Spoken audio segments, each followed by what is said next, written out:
The Indigenous Leadership Initiative, in partnership with the Taku River Tlingit First Nation, present red flowers on a lakeshore, mountains and forest in the background. Akustiye in our language means we're connected to our land and we have a responsibility to future generations to leave them the land in a good place.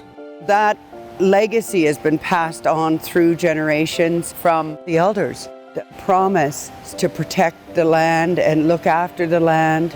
And as long as we did that, the land would look after us. A group of people in a canoe paddle through a lake surrounded by mountains. A lot of work has contributed to build our ability to protect our land and protect ourselves. The work ahead is how we give life to love of land, and how do we protect the places that matter. Wide view of river and blue mountains with clouds above. Our land is our future.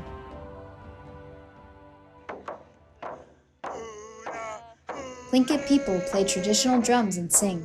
The Taku River Tlingit First Nation, or TRTFN, traditional territory encompasses over 40,000 square kilometers across what is now known as British Columbia, Yukon Territory, and Alaska. The sun shines in a partly clouded sky, reflecting off of the river, which is surrounded by mountains. Atlin, British Columbia. Susan Carlick, TRTFN negotiator and strategic advisor. My name is Sue Carlick. I work for Taku River Tlingit First Nation. Atlin is one of the main settlements for Taku River Tlingit. Rustic buildings and mountain view in Atlin.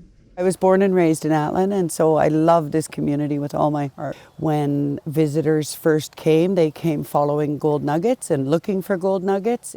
Gold mining has had a profound impact on Tlingit history and certainly on, what happened in this area in the past.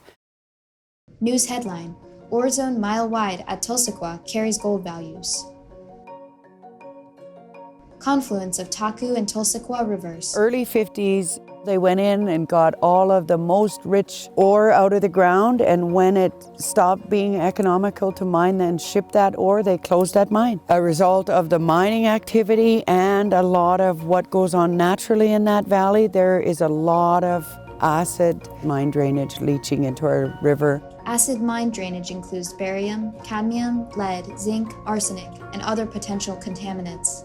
Approximately 860,000 liters enter the river every day. Back in the 90s, a company called Redfern Resources wanted to reopen that mine. News headline: Mine gets approval in sensitive area. John Ward, TRTFN spokesperson. There was a project known as the Tulsiqua Chief Project. To them required a 100-mile road to be built to it. The Tulsiqua Chief Project helped to ignite an awakening about land protection. Newspaper: A decision to open up the Taku to industrial mining will put at risk ongoing treaty negotiations of Taku River Tlingit First Nation, 4.5 million acre uneroded wilderness watershed, some of the richest grizzly bear, moose, and caribou habitats, and BC taxpayer dollars. And so we start the work to stop the project. Our elders come out against the road being built. News headline: River versus resources. Many years of negotiations and environmental assessments happened, were not being taken seriously. We eventually ended up in the Supreme Court. Newspaper: In June 2000, the BC Supreme Court quashed the project approval. And so the Supreme Court, he said, you have to accommodate the Taku River Tlingits. You can't just ride roughshod over their rights. And so consequently, we jointly negotiated a joint land use plan and a government-to-government arrangement, a joint authority over all matters in our traditional territory. And we ended up protecting over 25% of TRT territory in a joint land use planning process with BC. A waterfall rushes over rocks. It seems like that fight hasn't ended yet. There's still really important places that need to be protected.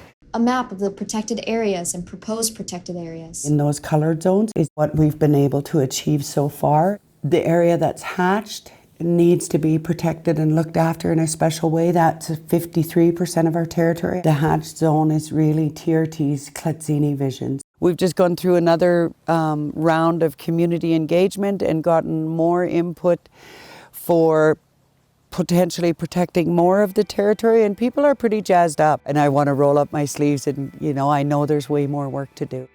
In 2019, TRTFN proposed the creation of Tlatsini Indigenous Protected and Conserved Area.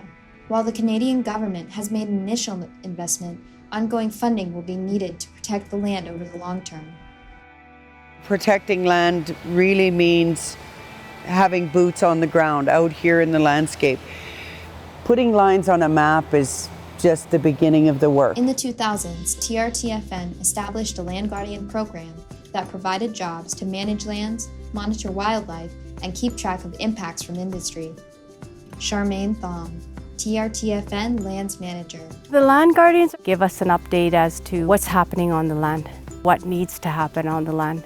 They'll be with the canoe journey, or fisheries department might need help with the fish count or the weir setting, and they'll be out there doing that. They'll do some water sampling for the mining officer. They are our eyes and ears on the ground. Eyes, ears, and boots on the ground. Yes. Shauna Yeomans, TRTFN Land Guardian. Spring 2016, I started as land guardian. I started out with visiting lots of the placer mining operations.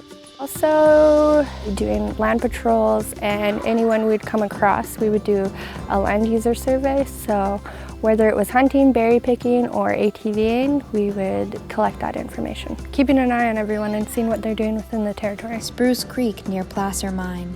Adair Jack, TRTFN Land Guardian. Something bubbling out of the ground, some sort of water source. Maybe that it's not natural.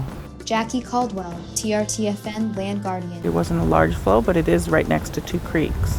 So it's something that we definitely want to look into a little further. Susan. All of my upbringing in Atlin, it was like everybody wanted to grow up and go somewhere to be someone. And with the Guardian program going on in our community, I feel like people could grow up wanting to be a guardian and knowing that they would have a substantial and useful career and way to serve TRT land and people. Charmaine. We need to be on top of what's happening in our traditional territory. We need them to be on the ground and telling us what they're seeing, the changes that are happening. Nakina River Weir. Jerry J. Manjack, TRTFN Land Guardian. He walks through the river to sit on a weir, a wooden structure that spans the river with a platform in the center. My name's Kayani, Jerry Jack. We're on the mighty Nakina River, part of the watershed, Taku River watershed.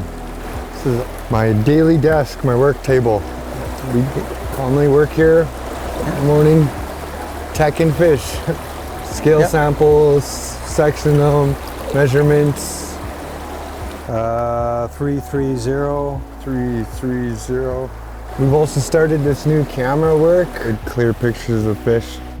Jerry looks at a computer screen showing photos of fish underwater. This helps us get a number so we know that there's going to be enough spawning salmon. Salmon jump in the river rapids. It's become more of a concern lately as the world changes, I think. Fish numbers are beginning to drop. Mark Connor, TRTFN Fisheries Coordinator. Used to get 1,000, 1,300 samples in the season. Last year was 74. Doing this a long time, and I'm very concerned personally on what's happening to the salmon. TRTFN established Taku Wild to sustainably harvest salmon commercially, providing jobs and food for the community. Fisher pulls a net from the water, a fish falls into the boat. It's the very soul of what we are. Like, we're Taku River Tlingits, we depend on the salmon. I never want there to be no fish. It's just something I couldn't live with.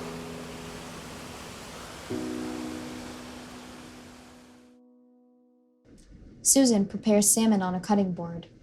So yeah, that's how it's supposed to look when it's ready to head in for a little bit of smoke. Oh, it's beautiful, eh? Just cutting this salmon and thinking about describing, that part of our territory where the salmon comes from. So much of the land that we've protected over the last, couple decades.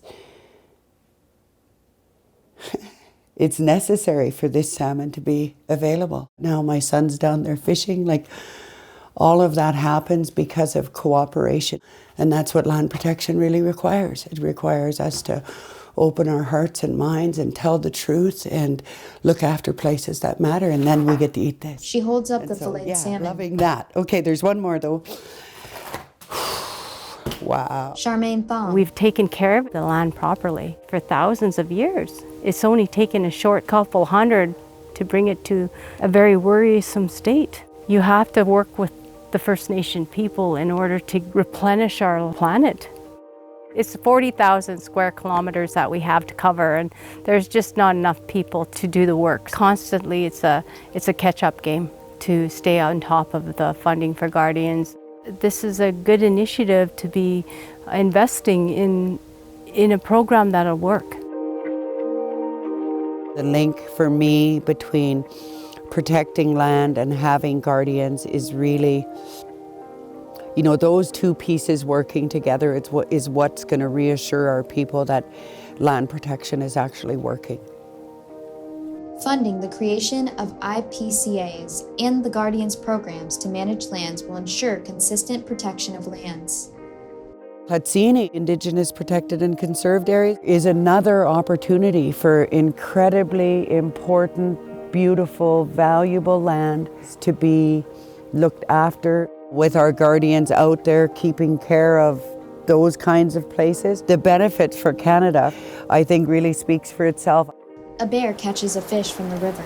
Jerry. If I can, in one even little way, make it better for future generations and for the salmon and the bears, I'll do what I can. I love this job, and I wouldn't want to be anywhere else. This is the perfect place to be. I think the work that I do, it's helped me build a stronger relationship with my traditional territory, and it's also inspired me to help pass everything that I've gained from this program on to my later generation.